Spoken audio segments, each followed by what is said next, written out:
किसी को बोल सकते हो कि तेरा बाप मर के मिट्टी में मिल गया? बुरा लगेगा उसको। बुरा लगेगा ना। तो अब आप ये सोचिए कि हुजूर के मुतालिक ऐसा लिख देना, और वो तोहमत भी हुजूर ही पर रखना कि हुजूर ने फरमाया, ये क्या है? क्या हुजूर की तौहीन नहीं?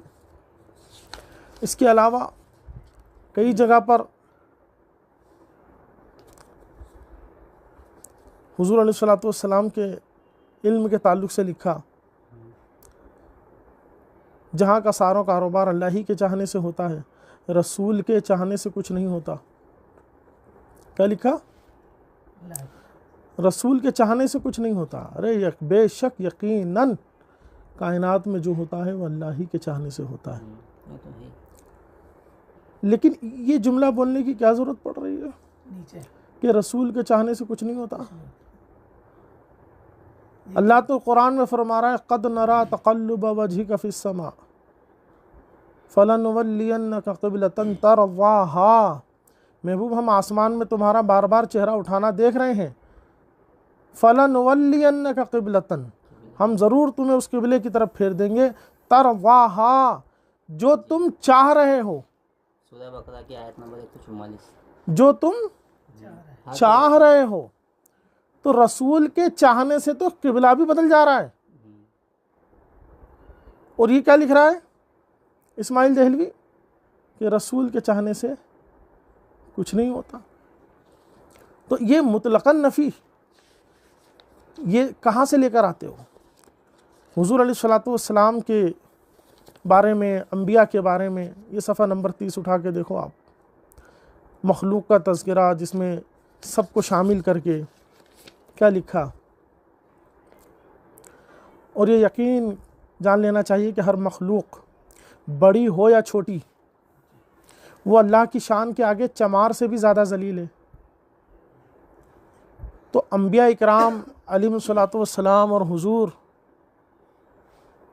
ये इन सब को क्या लिख रहा है ये? अब फिर है बड़ी हो या छोटी, और उसका बड़ा और छोटे का अंदाज़ क्या है ये भी देख लो आप कि वो किस अंदाज से शामिल करके सबको लिखते हैं।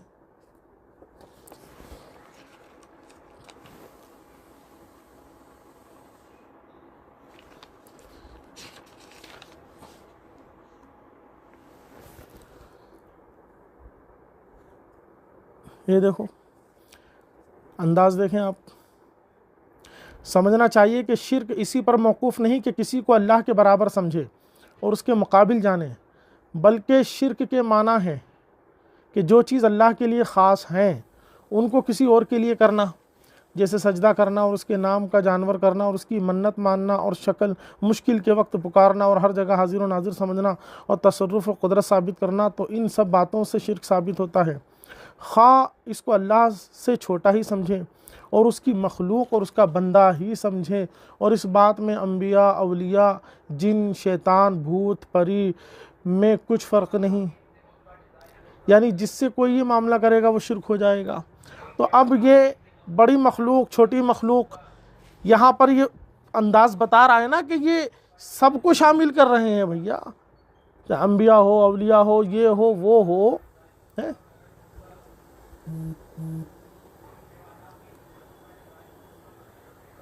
लिखा ना, छोटे बड़े सब उसके बंदे आजिज़ इज्ज़ में बराबर। अब सब इज्ज़ में बराबर भी है, यानी जिस तरह एक आम आदमी है उसी तरह एक नबी भी मजबूर है रब की बारगाह में।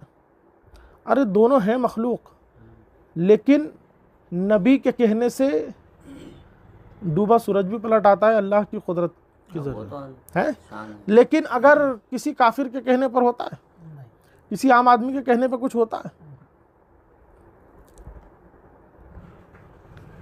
तो ये तमाम चीज़ें हैं कि नबी अलैहिस्सलातु वस्सलाम की तौहीन, हुजूर अलैहिस्सलातु वस्सलाम के लिए इस तरह के अल्फाज का इस्तेमाल।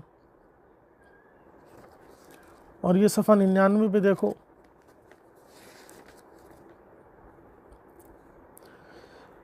मालूम हुआ कि अवलिया, अम्बिया, इमाम ज़ादा, पीर व शहीद यानी जितने अल्लाह के मुकर्रब बंदे हैं वो सब इंसान ही हैं और आजिज़ बंदे हैं और हमारे भाई हैं, मगर अल्लाह ने उनको बड़ाई दी, वो बड़े भाई हुए। हमको उनकी फरमा बरदारी का हुक्म है, हम उनके छोटे हैं। उनकी ताज़ीम इंसानों की सी करनी चाहिए, ना कि अल्लाह की तरह। सही बात है कि अल्लाह की तरह तो नहीं ताज़ीम होगी, मगर ये वो बड़े भाई हुए, हम छोटे भाई हुए, ये कहाँ से रिश्ते जोड़ने लग जाते हैं।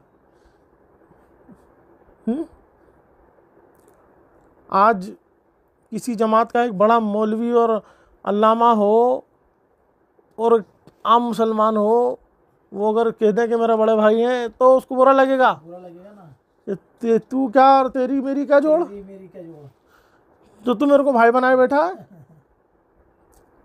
और यहाँ अंदाज देखो आप, अम्बिया, अवलिया, पीर, शहीद, अल्लाह अकबर, तो इनके जो ये अंदाज हैं ये हरगिज़ एक मिनट किताब का फोटो खींच लूं।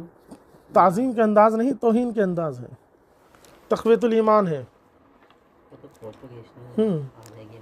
खींच लो फोटो।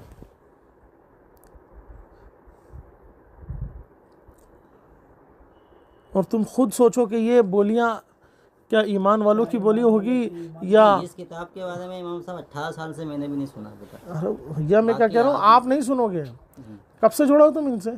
2008। अहले हदीसों से 2008 से। 2008 से जुड़े हो ना, तो हर चीज़ तुमको अभी थोड़ी बता दी जाएगी। तो हाँ, लोग हिंदुओं के साथ बरसों से रह रहे हैं, लेकिन उनकी मजहबी चीज़ें क्या वो बताएंगे? शियों के साथ बरसों से लोग कांटेक्ट में हैं, मगर वो बताएंगे थोड़ी। कुल मिला के इमाम साहब ये है, अब किताब के अंदर जो है वो इंशाल्लाह किताब को मैं हासिल करूँगा, लेकिन किताब का छापने वाला वो उसको जाने। छापने वाला नहीं, पूरी अहले हदीस जमात और तबलीगी जमात दोनों के दोनों इसको अपना पप्पा मानते हैं, समझे। ये दारुस्सला, ये देख लो एड्रेस पूरा अहले हदीसों के वहीं से छपा है वो, दारुस्सलफिया, दारुस्सलफिया अहले हदीसों का मोतबर मकतबा है, वहाँ से ये किताब तक़वियतुल ईमान छपी है। तो अब ये सारी बातें, ये सारे मामलात रहेंगे तो औरत आपकी क्यों आपके साथ रहेगी? ये तो मैंने सिर्फ एक टाइटल दिखाया है। इसी इस्माइल दहलवी की किताब है सिरात मुस्तकीम, उसमें बाकायदा लिखा है कि नमाज में रसूलुल्लाह सल्लल्लाहु अलैहि वसल्लम का ख़याल अपने बैल और गधे के ख़याल में डूब जाने से बदतर है। तो ये तो जाओ तब देवबंदी है ना इस्माइल दहलवी? हाँ, किसने बताया तुमको इस्माइल दहलवी? देवबंदी है। पढ़ोगे जब से पता चलेगा तुम्हें। वो क्या है? ऊपर शजरा पढ़ो अपना, अहले हदीसों से समझो। इस्माइल दहलवी वो बंदा है जिसको अहले हदीस भी अपना पेशवा मानते हैं और देवबंदी भी अपना पेशवा मानते हैं। यही मेन अब्बा यही है। इसी अब्बा से दो औलादें निकली हैं। एक औलाद ने इमाम आज़म अबू हनीफ़ा की तक़लीद को थामा रखा और अक़ीदे पूरे यही लिए जो वहाबी अक़ीदे हैं, और एक ने इमाम आज़म अबू हनीफ़ा या किसी भी इमाम की तक़लीद को छोड़कर अपनी मर्ज़ी से छुट्टे हो गए। जो हमारे समझ में आएगा हदीस में देखकर वो हम करेंगे, जो हमारी समझ में आएगा। भले ही उम्मत 1400 साल से किसी भी मसले पर रही हो, 1400 साल से उम्मत इसी अक़ीदे और इसी मसले पर रही कि रसूलुल्लाह सल्लल्लाहु अलैहि वसल्लम के मज़ार पुर अनवार की नीयत से सफ़र करना कि मदीना जा रहे हैं, हुजूर के मज़ार मुक़द्दस पे जा रहे हैं। पूरी उम्मत का इस बात पर इजमा रहा कि ये जायज़, मुस्तहब, बेहतर है और सहाबा के अमल से भी साबित है। लेकिन इब्ने तैमिया ने इसको हराम करार दिया, इब्ने तैमिया ने इसको खिलाफ शरा करार दिया। उसके बाद से लेकर इब्ने तैमिया से लेकर आज तक उसी इब्ने तैमिया की सोच को अहले हदीस आज तक ढो रहे हैं। और आज भी वो लाल रुमाल वाला मदीने तैयबा में जो है ना, मस्जिद नबवी में खड़े होकर ऐलान करता है कि जो है आप जब भी आओ तो यहाँ मस्जिद नबवी की जो है नियत करके आना, हुजूर के मज़ार मुबारक पर हाज़िरी की नियत से मत आना। तो ये क्या है? सहाबा तो गए, दूर दूर से सफ़र करके गए और ख़ास हुजूर के मज़ार पर अनवार ही के लिए गए। तो ये उम्मत में इन लोगों ने जो तफरीक़ा बोया है, 1400 साल से उम्मत जिस अक़ीदे पर रही, कभी उम्मत के किसी आलिम ने ये मसला नहीं बयान करा, ना ये सोच बयान की। इब्ने तैमिया ने सबसे पहले इस बात को बयान किया 8वीं सदी के अंदर, 7वीं में। उसके ज़माने ही में उलमा ने उसका रद्द किया, उससे मुनाजरा किए, मुनाजरे में भी वो बुरी तरह जलील हुआ, फिर उसको जेल में डाल दिया गया और उसी जेल में वो मर गया। लेकिन इब्ने तैमिया की वो सारी चीज़ें, वो सारे अकायद जो उसके कुछ शागिर्द थे उन लोगों ने आगे फैलाए और वो आज तक फिर बाद में अहले हदीसों ने उसको पूरा अपना लिया। इब्ने तैमिया ही ने सबसे पहले खर्क़े इज्मा वाली बातें की हैं। 3 तलाक देने के बाद भी तलाक नहीं होगी एक वक्त में, ये मसला इब्ने तैमिया ने बयान किया, जबकि चारों इमाम जो उम्मत के हैं उनमें से किसी ने ये मसला बयान नहीं किया। और भी ढेर बातें हैं। अल्लामा इब्ने हजर अस्क़लानी जैसा अजीम मुहद्दिस, जिसकी बातों पर इतना एतमाद किया जाता है कि वो जिस हदीस को सही कहते हैं उलमा उस पर एतमाद करते हैं कि यहाँ हदीस सही सनद है।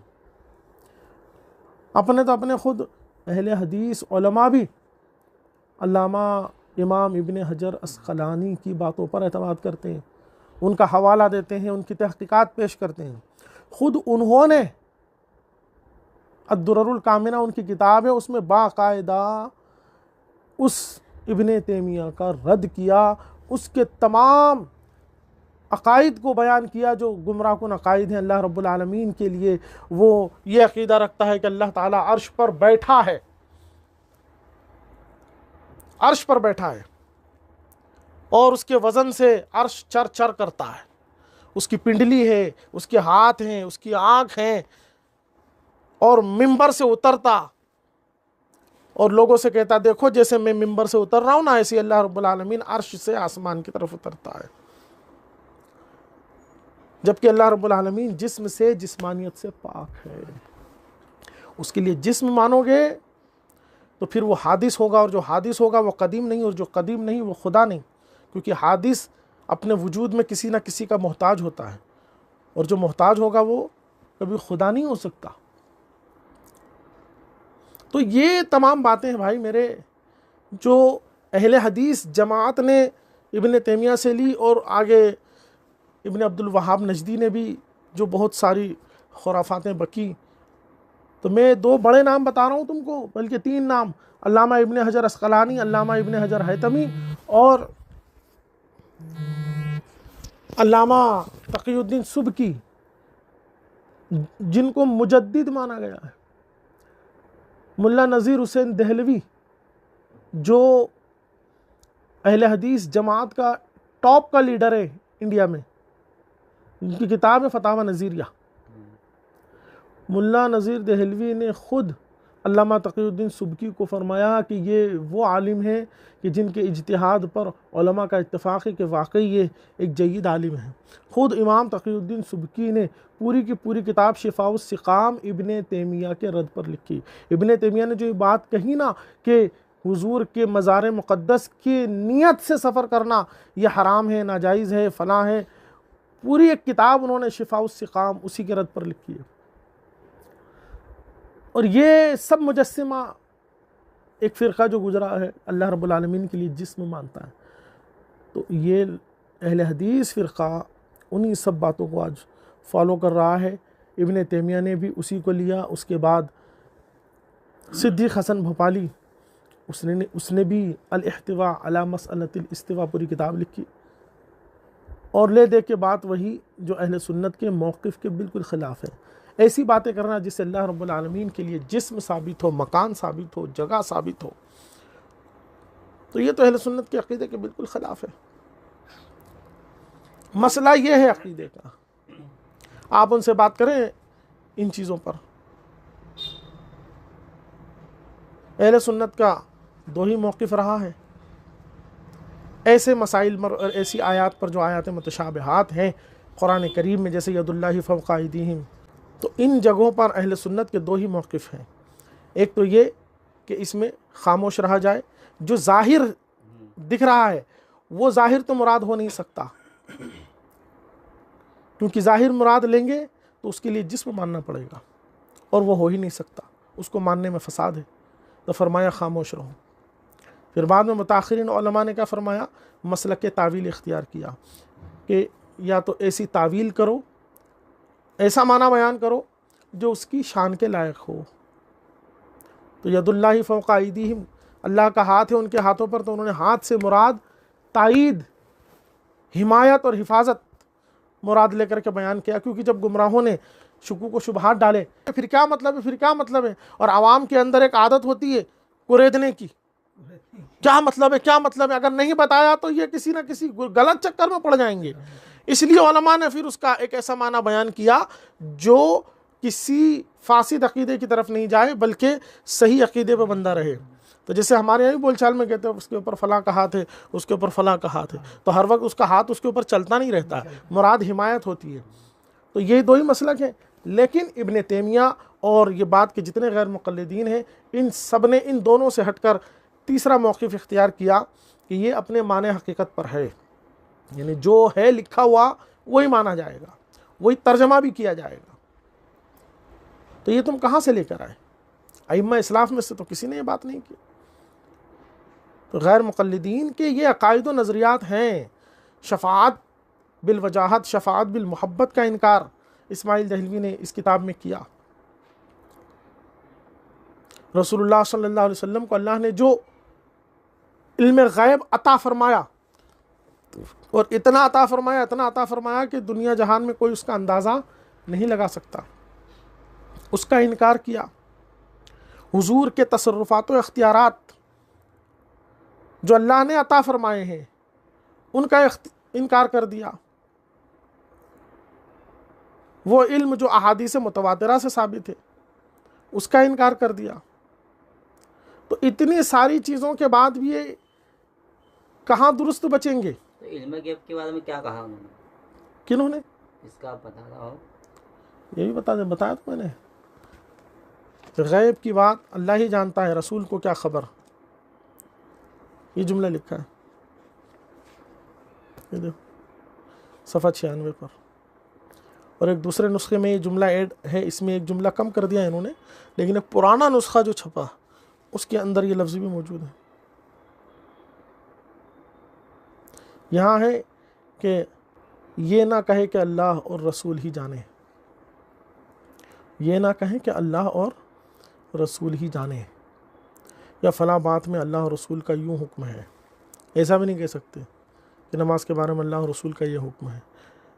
यानी ना तो रसूल को इल्म है, ना रसूल का शरीयत में कोई हुक्म है, जबकि रसूलुल्लाह सल्लल्लाहु अलैहि वसल्लम को अल्लाह ने ये इख्तियार अता फरमाया कि जिसके लिए जो चाहे हलाल कर दें और जिसके लिए जो चाहे हराम फरमा दें। वो तो ठीक है इमाम साहब, बिल्कुल बात सही कह रहा है। हाँ। लेकिन अब मेरा सवाल ये है यहाँ पे कि जब हम कुरान पढ़ते हैं सूरह अंबिया में, सूरह अनाम आयत नंबर 50 में अल्लाह ताला इसी चीज़ को कहता है। आयत नंबर 59 में। अरे नंबर को मत ध्यान रखो, आप तो सिर्फ आयत पढ़ो। गैब की कुंजियाँ सिर्फ अल्लाह ही के पास है, उसको उसके अलावा कोई नहीं जानता। हाँ ठीक है। और दूसरी बात, एक बुखारी शरीफ की हदीस है, हदीस 51-47, जिसमें एक सहाबिया कहती हैं कि मेरा जब निकाह था तो अल्लाह के नबी मेरे पास आए, मेरे पास बैठे, मेरे कुछ गुफ्तगू करी, मुझे दुआएं दी। तो छोटी बच्चियाँ आपके शान में तराना गा रही थी। तो उन छोटी बच्चियों ने ये कह दिया नबी सल्लल्लाहु अलैहि वसल्लम के साथ में कि हमारे बीच एक ऐसा रसूल है जिसको दरूद व सलाम, जो हर बात की खबर रखता है। तो अब हदीस के अंदर ये अल्फाज है, तो अल्लाह के नबी ने उन बच्चों को टोका क्या? उन्होंने कहा कि मेरी शान में जो बोल रही हो तुम बोलते रहो, लेकिन तुमने जो है जुमला जो है जो हर बात की खबर रखता है, बोले इस चीज़ को हटा दो। बुखारी की 51-47। हाँ, तो इससे क्या समझा आपने? अल्लाह के नबी ने बोला, आपने इससे क्या समझा? वो नतीजा निकाल के बताओ मुझे। तो इस हदीस का मफहूम यही तो जा दिया है कि अल्लाह के नबी खुद ऐसा कह रहे हैं कि मुझे जा रहा है नहीं, आपने क्या समझा वो बताओ बस। कि हाँ मैं ये समझता हूँ और इस हदीस से और इस आयत से ये मैं मानता हूँ। हाँ, मेरा जहन भी उधर ही जा रहा है। तो ये सवाल देखो मैं अभी भी आपसे जा ही करूँ। रहा है। मानते क्या हो, हाँ, अब यही तक बोल क्या रहा हूँ मानते ना, चले तो आए हो मेरा वो जहन बताओ। यही जा रहा है कि अल्लाह खुद कह दिया है कि गैब की कुंजी अल्लाह ही के पास है, उसको उसके अलावा कोई नहीं जानता। हाँ ठीक है। और सूरह अनाम की आयत नंबर 50 में अल्लाह ताला ने बुलवाया नबी सल्लल्लाहु अलैहि वसल्लम से कि रसूल तुम फरमाओ कि ना तो मैं ये कहता हूँ कि मैं फरिश्ता हूँ और ना ही मेरे पास कोई अल्लाह ताला के खजाने हैं, और ये भी फरमा दो कि ना ही मैं गैब जानता हूँ, मैं उसी पे ही ताबे हूँ जो अल्लाह ताला मुझे फरमान उतारता है वही ठीक है उतरती। ठीक है। हाँ तो इससे क्या नतीजा निकाला आपने? तो मेरा जहन इससे उधर ही जा रहा है ना, कह रहा हूँ ना मैं। किधर, साफ लफ्जों में बोलो भाई, मेरे डर क्यों रहे हो? गैब डर क्यों रहे हो? गैब जो भी अपना मौकिफ है खुल के बोलो, कोई आपको ना मारेगा ना डांटेगा ना चिल्लाएगा। वो सब समझता हाँ हूँ, मैं मेरे समझ बात रहा हूँ की जब होती कि तो सिर्फ गुफ्तगू समझ पर है। हम ये चाहते हैं कि मेरा आपके जहन- दिमाग में जो बात है, मेरा जहन इधर से वही जा रहा है कि गैब का मालिक सिर्फ अल्लाह ही है। तो इससे किसने इनकार करा कि गैब का मालिक अल्लाह नहीं है? किसी ने बोला? सिर्फ अल्लाह ही है। मेरा हाँ जहन सिर्फ अल्लाह ही तो है, और कौन है? ये सारी कायनात का मालिक कौन है? अल्लाह है ना। लिल्लाही माफिस समावाती व माफिल अर्द, जगह जगह है। अल्लाह ही का है जो कुछ ज़मीन और आसमान में है। ये अभी मैं आपका मोबाइल छीन लूँ तो आपको इख्तियार रहेगा बोलने का कि मेरा मोबाइल है? रहेगा ना। क्यों? अल्लाह तो कह रहा जो कुछ ज़मीन और आसमान में सब अल्लाह का है, तो मैंने तो अल्लाह का था ले लिया, तुम्हारा क्या है? तो अल्लाह ने ये चीज़ को मेरे इख्तियार में दी ना, मैंने इस चीज़ को खरीदा है दाम दे के। हाँ ये सुभान अल्लाह। तो यही समझाना है कि जिस तरह आप अपना नफाज व तसर्रुफ तो समझ रहे हो, तो यही नफाज व तसर्रुफ क्या अल्लाह बंदे को जब तुम्हें अता कर सकता है तो क्या रसूल को नहीं अता कर सकता? तुम कह रहे हो, अभी तुमने सूरह नाम की जो आयत पढ़ी, क्या तर्जमा किया उसका? फिर से करो। सूरह नाम की कौन सी? 50 के 59 दोनों का कर दो। 50 में अल्लाह ताला कहता है कि तुम फरमाओ कि ना तो मैं फरिश्ता हूँ और ना ही अल्लाह ताला के खजाने मेरे पास है जो तुम्हें दे दूँ, हाँ, और ना ही मैं गैब जानता हूँ कि तुम में से छुपी हुई बातों को पूछो। मैं तो उसी पे ही हक रखता हूँ जो अल्लाह ताला मेरे पे फरमान उतारता है। चलो। और सूरह नाम की आयत नंबर 59 में कहता है अल्लाह ताला के गैब की कुंजियाँ ही सिर्फ अल्लाह ही के पास है, उसको उसके अलावा कोई नहीं जानता। और सूरह अराफ आयत नंबर 188 के अंदर हम आयत देखें तो उसके अंदर ये भी मौजूद है कि अल्लाह ताला कहता है कि रसूल तुम फरमाओ कि मैं किसी के भी नफ़ा नुकसान का इख्तियार नहीं रखता, यहाँ तक कि मैं अपने नफ़ा नुकसान का भी इख्तियार नहीं रखता। मेरे साथ भी वही होगा जो अल्लाह चाहेगा। और तुम ये भी फरमा दो मैं गैब नहीं जानता। अगर मैं गैब जानता होता तो सारी भलाइयाँ अपने लिए मैं जमा कर लेता, मुझे कोई बुराई नहीं पहुँचती। सूरह अराफ के अंदर आयत नंबर 88 में फिर आयत है। तो ऐसी आयत जब हम पढ़ेंगे तो हम जहन फिर उधर ही जा दिया ना कि अल्लाह के सिवा कोई गैब नहीं जानता। जी, मतलब रसूल गैब नहीं जानते। तो ध्यान हाँ, मतलब ये समझे ना आप कि रसूल को गैब की कोई खबर है ही नहीं। ये इसे फिर आयत मैंने हदीस भी बताई बुखारी की। बात तो सुनो। हाँ, बात सुनो। जितनी भी हदीस जो भी आयतें आपने पढ़ी उन सब का टोटल नतीजा क्या निकाला? कि इधर ही जहन जा रही है कि रसूल गैब नहीं जानते। अब रब फरमा रहा है वमा हुआ अलल गैब बिज़नीन, कि रसूल गैब बताने में बखील नहीं। यह आयत पढ़ी कभी? पढ़ी? तो उससे अल्लाह के नबी ने कहा ना क्या कि मेरे पे अल्लाह का फरमान उतरता है। और फिर यार अभी तुम क्या कह रहे थे जी कि गैब नहीं जानते? अभी क्या बोला आपने?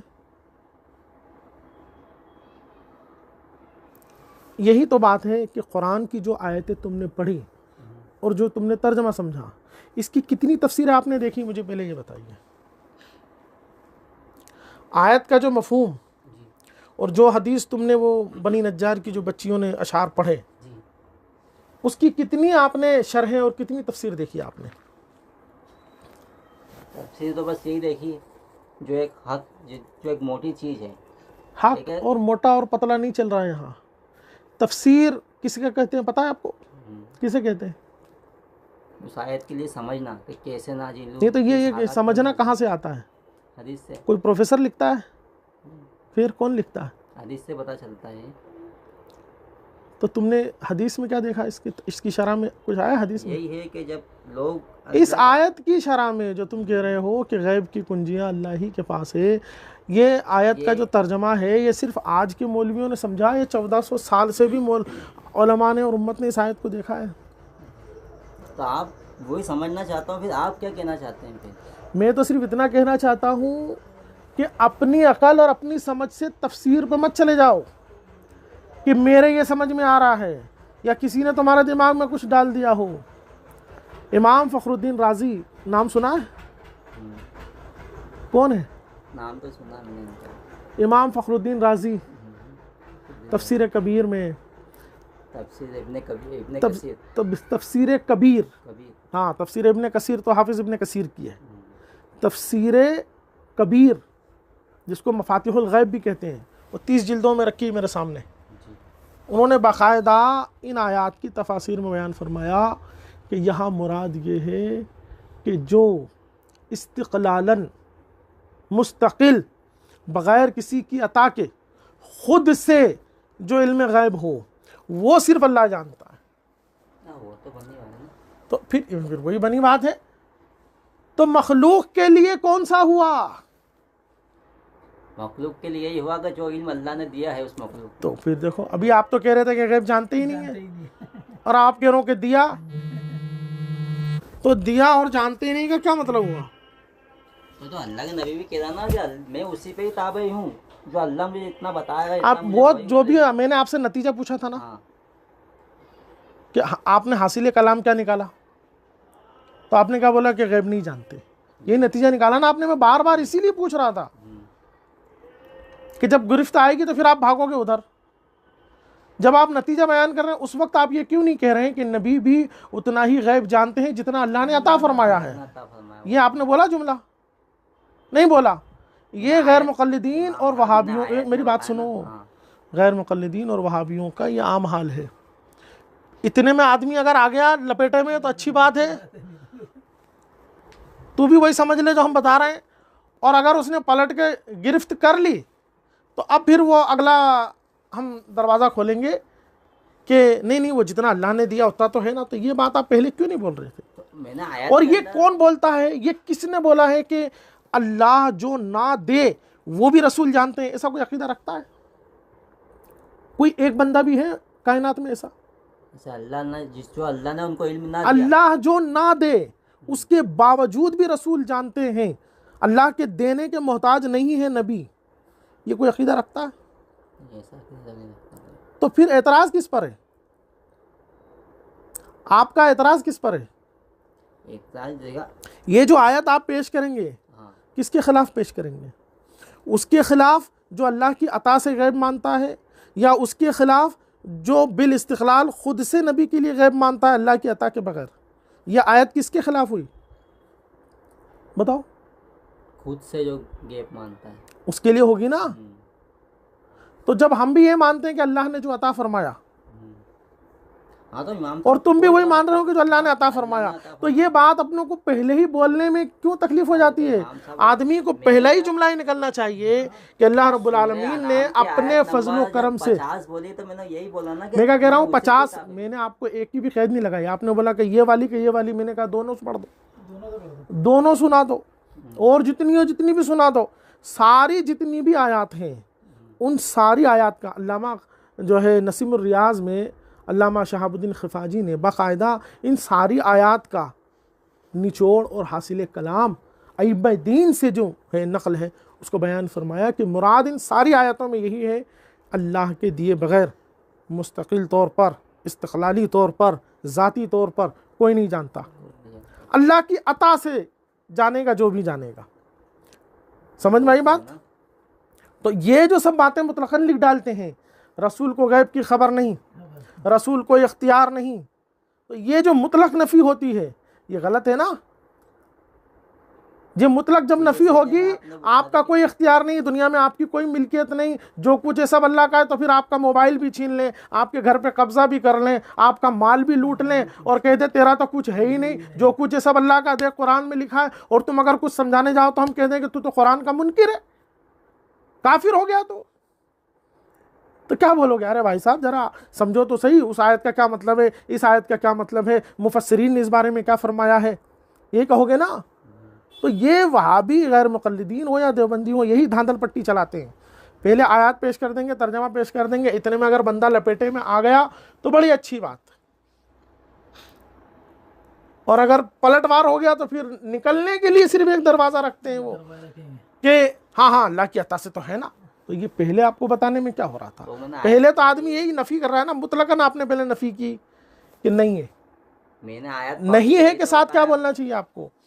अब आप आयत का तर्जमा क्या करोगे, आयत का तर्जमा ही तो समझने की ज़रूरत है भाई मेरे, कि मुफस्सिरीन ने जो फरमाया, मुफस्सिरीन ने जो फरमाया उसके मुताबिक आयत का तर्जमा क्या होगा कि मैं खुद से नहीं। हाँ तो ये खुद से का मतलब क्या है, भेज उसी पे ही होती है भाई मेरे, इस खुद से कोई समझने की कोशिश करो, और मैं ये दुनिया का कोई मुल्ला मौलवी नहीं समझा सकता, किसी एक की औकात और ताकत नहीं है कि वो खुद से कुरान की आयत की तफसीर समझ ले या अहादीस के मानी को समझ ले। जब तक अइम्मा सल्फ, सहाबा, ताबईन, अइम्मा मुज्तहिदीन की तरफ रुजू नहीं करेगा, उस वक्त तक वो सही नतीजे तक नहीं पहुंच सकता। सही बात है, समझ में आई बात। इसीलिए आका ने फरमाया, हदीस में फरमाया, इत्तबिउस सवादल आज़म, समझ में आई, बड़े गिरोह की पैरवी करो, सवाद आज़म की पैरवी करो। तो ये सवाद आज़म क्या है, उसको पहचानो। इजमा कोई चीज़ है, उम्मत मुस्लिमा 1400 साल से सिर्फ घूम टहल थोड़ी रहे हैं। ये जितना आज लोग इत्मीनान से बैठे हैं, 1400 साल से उलमा ने मेहनतें की हैं, कुर्बानियाँ दी हैं, अपनी जी जान सब लगाया है, तब जाके ये सरमाया जमा हुआ है। और अहादीस और कुरान की आयतें तो गुमराह बदमज़हब जितने फ़िरक़े हुए हैं, कोई एक फ़िरक़ा भी ऐसा नहीं मिलेगा आपको जो अपने अक़ीदे को साबित करने के लिए कुरान या हदीस पेश ना करता हो। लेकिन हर एक के अंदर ख़राबी यही रहेगी कि वो कुरान और हदीस तो पेश करेगा, लेकिन माना वो बयान करेगा जो वो खुद उसको समझ में आ रहा है। जब भी आप उससे ये कहेंगे कि चल ज़रा मुझे पीछे लेके चल, इमाम गज़ाली ने क्या फ़रमाया, इमाम राज़ी ने क्या फ़रमाया, इमाम क़ुरतुबी ने क्या फ़रमाया, इमाम इब्न जरीर तबरी ने क्या फ़रमाया, इमाम नसफ़ी ने क्या फ़रमाया, और भी जितने अकाबिर हैं अक़ाइद के उलमा ने क्या फ़रमाया, उलमाए कलाम ने क्या फ़रमाया, इब्न हजर अस्क़लानी ने क्या फ़रमाया, मुल्ला अली क़ारी ने क्या फ़रमाया, इमाम इब्न हजर हैतमी ने क्या फ़रमाया, जब इस तरफ जाओगे तब आप पर आफताब की तरह रोशन हो जाएगा ये मसला। अभी वक्त क्या है, ज़ोहर का हो गया है करीब, वरना तुम बोलोगे मैं सारी किताबें, आज की नहीं, 100-200 साल के तो मौलवियों को एक तरफ ही कर दो आप। अभी अंग्रेज़ों से पहले जो मौलवी थे, जो आलिम थे, जो मुफ्ती थे, और फिर हर सदी में पिछले चलते चले जाओ। अल्हम्दुलिल्लाह ये मसला इल्म गैब का हम आपको उन तमाम चीज़ों से दिखा सकते हैं। और ये जितनी आयतें आप पढ़ रहे हो, हर आयत का मतलब हम ये कहते हैं हमारी तो सुनो ही मत, जो भी हमारा जुमला हो पर्सनल, जो हमारी तशरीह हो पर्सनल, आप उसको कह दो कि साहब आप एक तरफ रख दो, हम तो सिर्फ किताब रखेंगे, ऐसे उंगली रख के आपको बताएंगे, आप चाहो खुद पढ़ लो, खुद तर्जमा कर लो, चैट जीपीटी से तर्जमा करवा लो, कुछ भी कर लो, आपके सामने आईने की तरह वाज़ेह हो जाएगा मसला कि इन आयात का, इन अहादीस का मतलब क्या है। भाई मेरे, हुआ यही है, उम्मत के साथ खिलवाड़ यही किया गया कि वो सारी चीज़ें थमा दी गई आम लोगों को, और उलमा ने उसके पीछे जो मेहनतें की हैं ना, उस मेहनत पे पर्दा डाल दिया। तुम समझो यार, अल्लाह ने कह दिया, तुम समझो। भाई मेरे, समझना है ज़रूर, लेकिन अल्लाह रब्बुल आलमीन ने क्या फरमाया, अतिउल्लाह व अतिउर रसूल व उलिल अम्रि मिनकुम फ़स्अलू अहल ज़िक्रि इन कुंतुम ला तालमून, पूछो इल्म वालों से अगर तुम नहीं जानते हो। तो ये नहीं जानना वाला जो पूछ रहा है, क्या पूछेगा, वही तो गहराई जो मसाइल की है, अकाइद की है, कुरान की आयत और मानी के अंदर जो समंदर है, उसको कैसे समझेगा आदमी। अहादीस सामने रख दी, कुरान सामने रख दिया, ऐसे तो ढेर फिरके हैं मेरे भाई। मैं ऐसी आयतें तुम्हारे सामने रख दूंगा, और बात जिस अंदाज से तुमने तर्जमा किया, वो तमाम गुमराह फिरके ऐसे ही तर्जमे करते हैं, आपसे ही तर्जमा करा लेंगे, आप ही कर दीजिए। क्या यही जैसा मैंने आपको बयान किया ना, कंजुल ईमान में भी नहीं, वैसा नहीं है, कंजुल ईमान में वैसा नहीं है। आप जो बोल रहे हैं वो तर्जमा क्या है, बोलिए। यही कि तुम फरमाओ ना तो मैं अभी कहता कंजुल हूँ। ईमान से अभी बता देता हूँ मैं, कंजुल ईमान से मैं आपको बताता हूँ। मस्जिद में रखा होता है, वहीं से बोलवाओ। अरे मेरे पास ही इसमें है ना। अच्छा,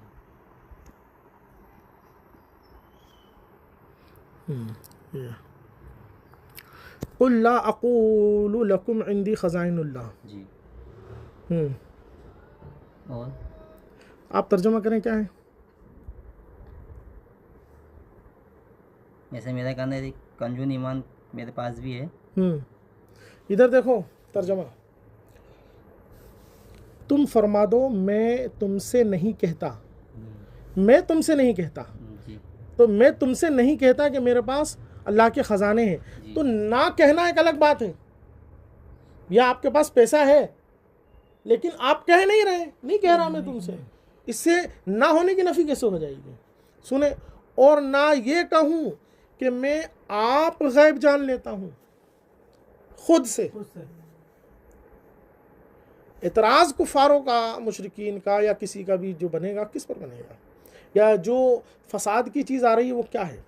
लोग क्या अल्लाह की अता से हुजूर के लिए गैब की बात मानकर मुशरिक होने की तरफ जा रहे थे कि अल्लाह की अता के बग़ैर, जिस तरह जनाब ईसा, जनाब मरियम के लिए तरह तरह की चीज़ें मानकर लोग शिर्क की तरफ गए, उसी की तो जड़ काटना थी कि सुनो मैं जो कुछ दिखा रहा हूँ, जो कुछ बता रहा हूँ।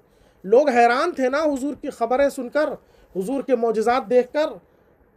तो चीज़ तो हो रही है, चीज़ हो रही है, तो हुजूर ने ये थोड़ी कहा कि ये गलत है, ये मेरा कुछ भी नहीं है। चीज़ तो हो रही है, ख़बर भी दे रहे हैं, मौजज़ात भी दिखा रहे हैं, लेकिन उसके बावजूद भी बता रहे हैं कि सुनो मुझे जो कुछ मिला है रब की तरफ से मिला है, जो कुछ कुव्वत है रब की तरफ से है। बिल इस्तिक़लाल मुझे मत समझ लेना कि जो कुछ हूँ मैं ही हूँ, कि मैं आप गैब जान लेता हूँ खुद से, ये मना फरमाया। तो यहाँ आला हज़रत ने लफ्ज़ आप का इजाफ़ा किया उसी तफसीर की बुनियाद पर जो इमाम फ़खरुद्दीन राज़ी और दीगर अइम्मा सल्फ़ ने बयान फरमाया कि यहाँ जो नफ़ी की गई वो नफ़ी खुद से जानने की नफ़ी की गई है। ये आयत नंबर 50 आप देख रहे हैं, 59 भी देखिए। हाँ 59 भी देख लेते हैं, 59, 58। हाँ, वाइंदहु मफ़ातिहुल गैब ला यअलमुहा, और उसी के पास हैं कुंजिया गैब की।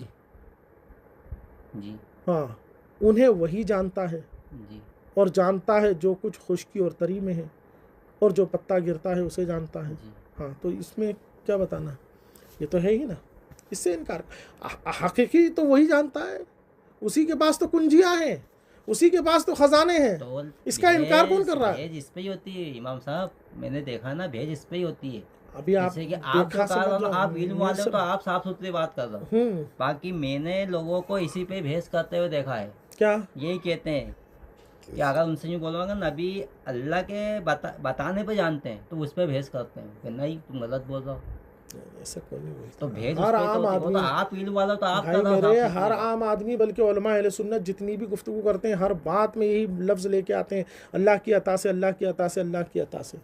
कोई मुसलमान मान ही नहीं सकता। हाँ, आप बोल रहे हमारे हो, सामने तो आज बाकी तक कोई नहीं आया ऐसा। है, और अभी बहुत मैंने ऐसे। आपसे भी पूछा था कि कौन है जो अल्लाह की अता के बगैर मानता है, तो हमने बोला तो कोई नहीं ऐसा। और अब कह रहे है ऐसा। कोई एक बंदा सिर्फ पकड़ के ले आओ आप मेरे सामने। वो जो भिड़ते हैं वो इस पर भिड़ते हैं कि गैर मुक़ल्लिदीन जो सिरे से नफ़ी कर देते हैं, जैसे आपने कह दिया था कि गैब नहीं जानते, वो कह देते हैं नहीं गैब जानते हैं।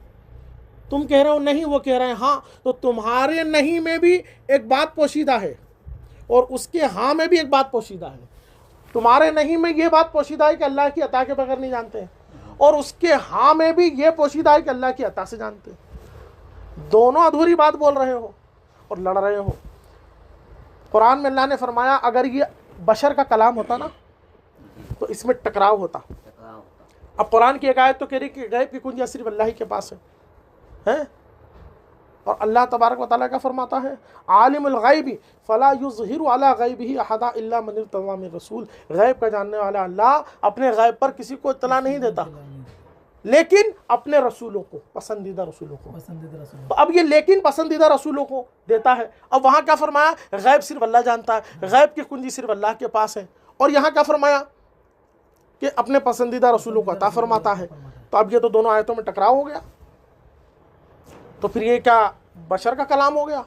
नहीं, समझने की ज़रूरत है। जहाँ फरमाया कि नहीं कोई जानता, सिर्फ अल्लाह जानता है, उसका क्या मतलब है? और जहाँ फरमाया कि अल्लाह जिसको चाहता है अता फरमाता है, तो यहाँ अता में तो वाज़ेह बात हो जाती है। वअल्लमका मा लम तकुन तअलम, और महबूब जो तुम नहीं जानते थे तुम्हारे रब ने तुमको सब सिखा दिया। अब यहाँ कहेंगे अरे शरीयत की जो बात नहीं जानते थे वो सिखा दी। लेकिन इमाम जलालुद्दीन सुयूती रहमतुल्लाह अलैह, नाम सुना है? बहुत अजीम मुहद्दिस हैं, मुजद्दिद हैं। वो फरमाते हैं तफसीर जलालैन में बीच में ब्रैकेट लगा के, आई मिनल अहकाम वल गैब, यानी शरीयत के जो अहकाम और गैब की जो बातें आप नहीं जानते थे, आपके रब ने आपको अता फरमा दी। तो तफसीर में जाओगे, बुजुर्गों की तरफ जाओगे तो पता चलेगा भाई मेरे। आज आपको सिर्फ इतना सबक दिमाग में रखना है, कुरान की कोई आयत, कोई हदीस आपके सामने अगर पेश करता है तो फ़कत उसके उतने तर्जमे को देखकर, उतने लफ्ज़ को देखकर आपको फ़ैसला नहीं करना है। देखना यह है अइम्मा सल्फ़ ने क्या बयान फरमाया है।